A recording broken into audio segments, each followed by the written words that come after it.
సీసాలు, మందు సీసాలు. వైసీపీ ఆరోపణ ఏంటంటే మందు సీసాలు దొరికాయి చూడండి అని వాళ్ళ ఆరోపణ. వీళ్ళ విమర్శ ఏంటంటే అది మేమన్నా పట్టుకున్నాం, అది వైసీపీ వాడు కావాలని కింద తాగి ఆ సీసాలు పైకి పట్టుకపోయారు అని. పోనీ పట్టుకపోయినంటే అది వైసీపీ వాడో కాదో నాకు తెలియదు, అయితే కఠినంగా శిక్షించాల్సిందే, మొహమాటం లేదు.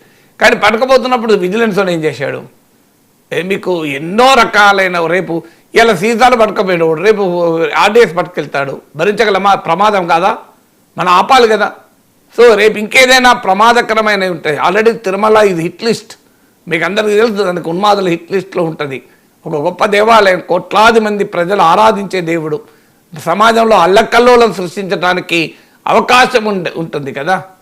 మరి అలాంటప్పుడు మీరు ఎలాంటి ప్రమాదకరమైన పదార్థాలు పైకి పోకుండా కట్టుదిట్టమైన రక్షణ వ్యవస్థ, భద్రతా వ్యవస్థ ఉండాలి కదా. ఇలా సీసాలు పట్టుకెళ్ళారు కనుక అది కేవలము అవమానం, పరాభవము, సాంస్కృతిక లేదా ఆధ్యాత్మిక విధ్వంసము. రేపు ఇంకేదైనా ప్రమాదకరమైన పదార్థాన్ని ఇలాగే తరలిస్తే టీటీడీ విజిలెన్స్ వ్యవస్థ ప్రేక్షక పాత్ర పోషిస్తుందా?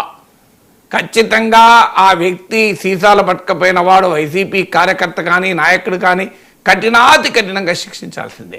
కానీ కంప్లీట్లీ ఫెయిల్డ్ విజిలెన్స్ సిస్టమ్ని కూడా ప్రశ్నించాలా వద్దా? టీటీడీ ఆన్సర్ చేయాల్సిందే కదా. సో ఇవన్నీ జరుగుతుంటే ఏమనిపిస్తోంది? ఎవరిపైన యాక్షన్ లేదు ఇంతవరకు. కేవలం ఇది ప్రతిరోజు పేపర్లో రావాలి. తిరుమలకు అప్రతిష్ట పాలు అవుతూనే ఉంటుంది, హిందూ ఆలయాలను అప్రతిష్ట పాలు అవుతూనే ఉంటుంది. తిరుమల కోట్లాది హిందువుల ఆధ్యాత్మిక కేంద్రం కనుక దానిపైన నిరంతరం వార్తల్లో ఉంటూ అవమానాలు, అపమానాలు అంటూ వార్తలు వస్తుంటే ఏం జరుగుతుంది ఆఖరికి? నిజంగా ఇవి జరుగుతున్నాయా లేవా అనేది చర్చలకు నేను వెళ్ళడం లేదు, ఎందుకంటే అది నేను కాదు, కోర్టులు జడ్జించాలి. ఆల్రెడీ సుప్రీంకోర్టులో ఉంది కనుక దాని నుంచి నేనేం మాట్లాడలేను, కోర్టు చేసేది. కానీ గవర్నమెంట్ డ్యూటీ ఏంటి?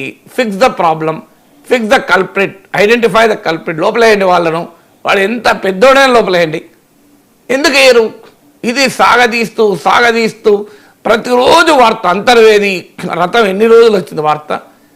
ఒక రథాన్ని కాలబెట్టినాడు పట్టుకోపోలేకపోతే మనం టెర్రరిస్టులు ఏం పట్టుకుంటామండి? నాకు అర్థం కాదు. అది కూడా సిబిఐ విచారణ. ఒక రథాన్ని పట్టుకున్న వాళ్ళు, ఒక విగ్రహాన్ని అటాక్ చేసామని పట్టుకోలేకపోతే ఇది ఇక మన ల్యాండ్ ఆర్డర్ ఉన్నట్ట లేనట్ట? ఒక మందు సీసాలను పట్టుకోపోతుంటే పట్టుకోలేని టీటీడీ విజిలెన్స్ వ్యవస్థ ఏంటి? ఇదేం దుర్మార్గం జరుగుతుంది అసలు? రోజు ఆధ్యాత్మిక విధ్వంసము. నిజం చంద్రబాబు నాయుడు చెప్పింది, ఆయన జగన్ ఉద్దేశం చెప్పిన రియాలిటీ ఏంటి? రోజు పత్రికల్లో, మీడియాలో తిరుమల గురించి వార్తలు, నెగిటివ్ వార్తలు వస్తూ ఆధ్యాత్మిక విధ్వంసమే కదా అది. దానికి ఎక్కడో కన్నా ముగింపు పలకండి. Close them, arrest them. SIT వేశారు, సిట్ ఎన్నేళ్ళు రీసెర్చ్ చేస్తే? నెయ్యిలో కల్తీ పైన ఎన్నేళ్ళ రీసెర్చ్ కావాలి, ఎన్నేళ్ళ విచారణ కావాలి? అసలు ప్రపంచంలో ఆశ్చర్యం ఉంటుంది. ఇంత టెక్నాలజీ పెరిగిన తర్వాత, ఇంత ఆధునికమైన వ్యవస్థలు ఉన్న తర్వాత ఒక నెయ్యిలో కల్తీ జరిగిందా లేదా? దీనికి ఎన్ని రోజులు పడుతుందండి విచారణకు? కల్తీ జరిగి ఇప్పటికీ మరి జంతు కొవ్వు కలిసిందా, కలవలేదా? కల్తీ నెయ్యి వాడినరా లేదా? ఆ కల్తీ నెయ్యి సప్లై వెనుక ఎవడున్నాడు? ఇది పట్టుకోవడానికి ఎన్ని నెలలండి? అప్పటిదాకా వార్తలు రావాల్సిందేనా? నేను చెప్తున్నాను కదా మీకు, 2029 వరకు ఇలాగే వార్తలు వస్తాయి. ఎందుకంటే రాజకీయాలకు కావాలి. ఎక్కడైనా పోనీయండి, హిందూ ధర్మము దానికి అవమానం జరుగుతుందా, ఆధ్యాత్మిక విధ్వంసం జరుగుతుందా అనవసరం.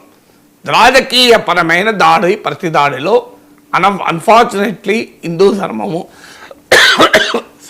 హిందూ ఆధ్యాత్మిక చింతన ఇవాళ బలైపోతుంది ఆంధ్రప్రదేశ్లో. ఎందుకు? దానికి అందరికీ తెలుసు.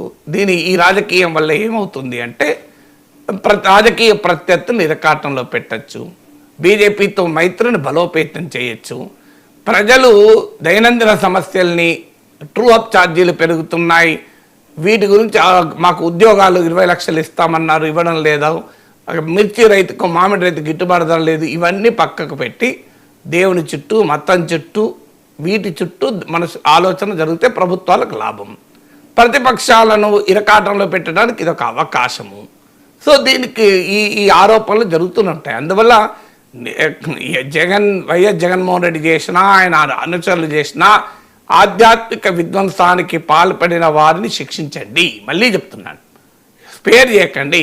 కానీ ఆధ్యాత్మిక విధ్వంసం పేరిట రోజు మీడియాలో వార్తలు వచ్చేలా చేసి అల్టిమేట్గా రాజకీయ ప్రచారానికి దీన్ని వాడుకుంటే జరిగేది రాజకీయ లబ్ధి జరిగితే జరగచ్చు, కానీ హిందూ ధర్మానికి మాత్రం అన్యాయం జరుగుతుంది. Thank you so much sir. చాలా అంశాలకు సంబంధించి చాలా డీటెయిల్డ్గా విశ్లేషణ అందించినందుకు. ఇది ఇవాల్టి